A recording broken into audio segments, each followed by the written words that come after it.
Everyman Driver Nation, what's going on? Welcome back. I'm Dave Erickson here in Spokane, Washington. Say hello again to the 2019 Honda Passport. I reviewed the Passport in Seattle in March. It was snowy there, but we've got some great weather here in Spokane now. It's been a few months, so let's do it again, but let's put a little wrinkle into it and take a different approach. This has best-in-class passenger volume and total interior space, so I thought I'd showcase that element this time around, but I will go over some of the basic specs as well. First of all, it comes in 4 trim levels: Sport, EXL, Touring, and Elite. We have the Elite in all-wheel drive. There is 2-wheel drive available, but we like the all-wheel drive, don't we? On the Elite, we have 20-inch alloy wheels, LED daytime running lights and fog lights, turn signal indicators in the side mirrors, roof rails, a tailgate spoiler, and dual exhaust, and why not, rain-sensing wipers. Under the hood, a 3.5-liter V6 with variable cylinder management, made it to a 9-speed automatic transmission, 280 horsepower, 262 pound-feet of torque. Fuel economy in a 2-wheel drive is 20 city, 25 highway. In all-wheel drive, it's 19 city, 24 highway. I've been averaging around 19 in mixed driving. If you want to know how the Passport drives, I included that in my review from March. Again, there's a link to that video in the description below. Cargo demo time in our Passport.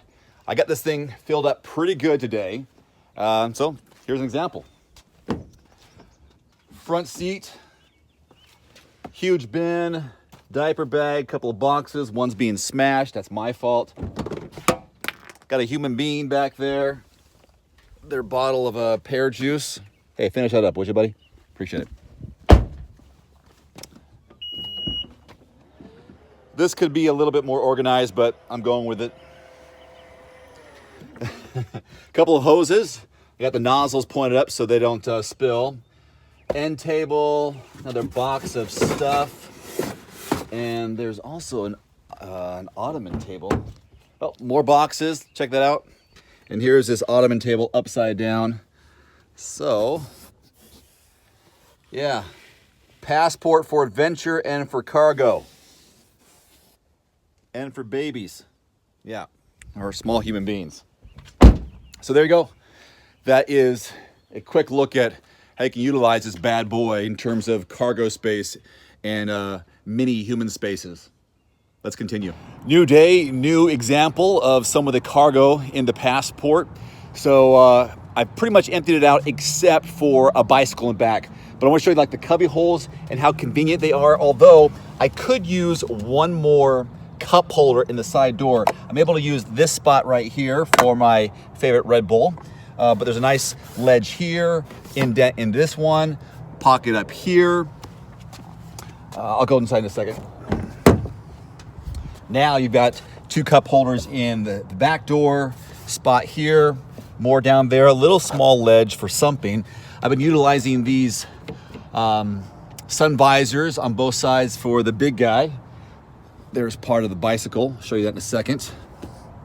And I'm going to go show you a silhouette here as well, because I'm thinking about the difference between this, the CRV, and the Pilot, and how this looks compared to those.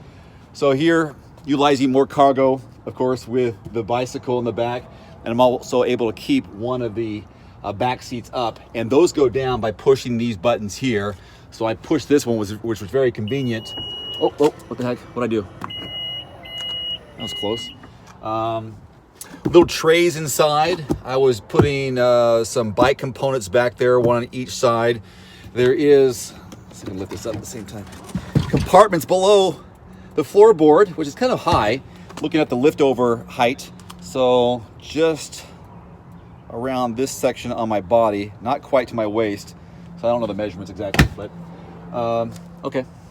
Automatic button for this. Same on this side, but now you can see with the infant car seat without the little guy in it, what that looks like. Visor over here as well. This side, obviously same as the other one. Now, here's a different point of view. So down here in the center arm, there is no armrest, but you do have these individual arms for the driver and passenger. So this storage down here, keeping the little guy's shoes. You also find a USB port here. There's also a USB port up here. This is a wireless charging pad, which I like. It works with my phone. And other storage. You got, this is kind of a double here. You got the mirror that's a wraparound mirror, but if you, let's see, start from scratch, go all the way down, then you can put sunglasses up there. So in a way, that's considered a storage or cubby. I'm gonna call it that. I think that's it for today. So, oh, that's what I want to show you, is the silhouette or the profile. Now, when I'm looking at the car, I'm noticing the tail end, the overhang behind the back wheel. So right there, that's kind of where I feel like you're losing out from the Pilot, but because of how long the vehicle is, it's bigger than the CR-V, but smaller than the Pilot. And it's only 2 rows, but there seems to be so much more room in the back for cargo. Obviously, I can put my entire bike back there. I do have to fold down 1 chair, but it's kind of cool looking.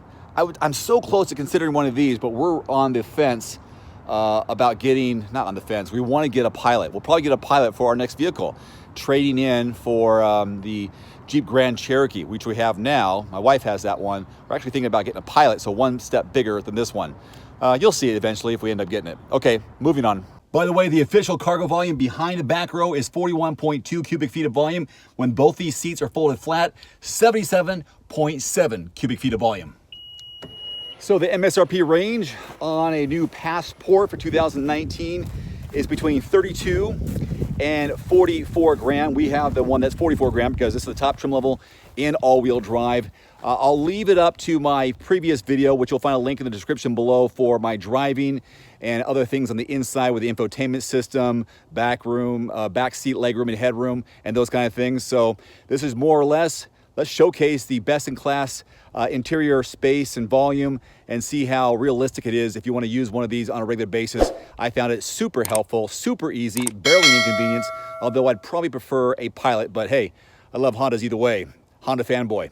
Hey, thanks so much for watching. Appreciate it. Hope to see you next time. Adios.